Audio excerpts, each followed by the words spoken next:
Hello, this is Baroque Painting's How-To series, Tips from the Professionals. Please visit our website, baroquepainting.com, and feel free to put up a link to your website. Thank you. Alright, here is Rick getting a window prepped. This window has been stripped and sanded, but we put a Windex-like product called Durtex on there and scrape off the loose excess paint that's still left on the pane of glass. And here, once we've got the edges done, we razor the whole thing to get any excess paint off.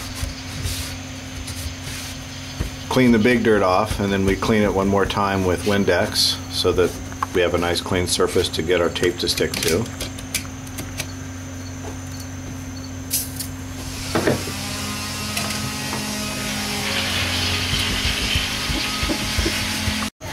Once we have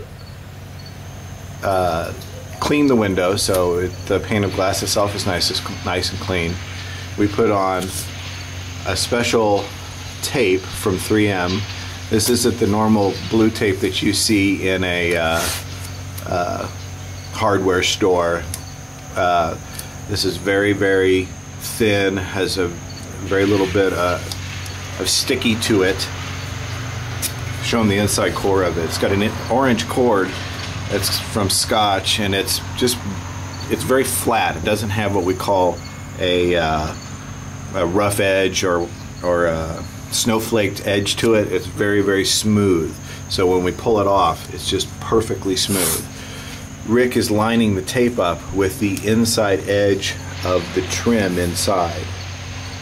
Just a 1/16 of an inch or so inside of that.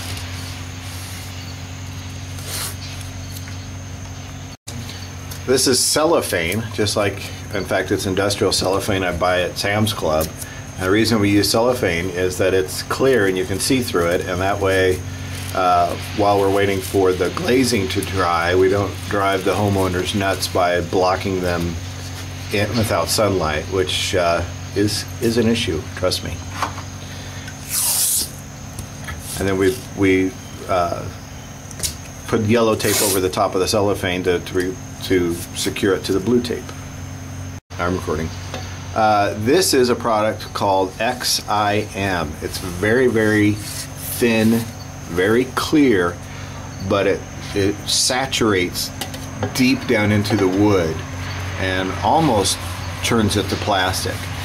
Rick is also running it up over the edge of the tape because it helps seal down the edge of that tape, so that when it actually is such an aggressive primer that once it dries, it actually etches itself into the glass in a way no other primer does, and it seals down the edge of the tape. That way when we pull the tape and the saran wrap, we get a perfectly straight line. Okay, here's the payoff. Here's how we pull the tape on a window. This is why we tape, so that when we pull tape, we get that line right there. And Rick's just scoring the tape. There we go. Oh, slow down, Rick. There we go. That is why we do what we do, because that's the end result. Here is why we do what we do to windows, so they look like this.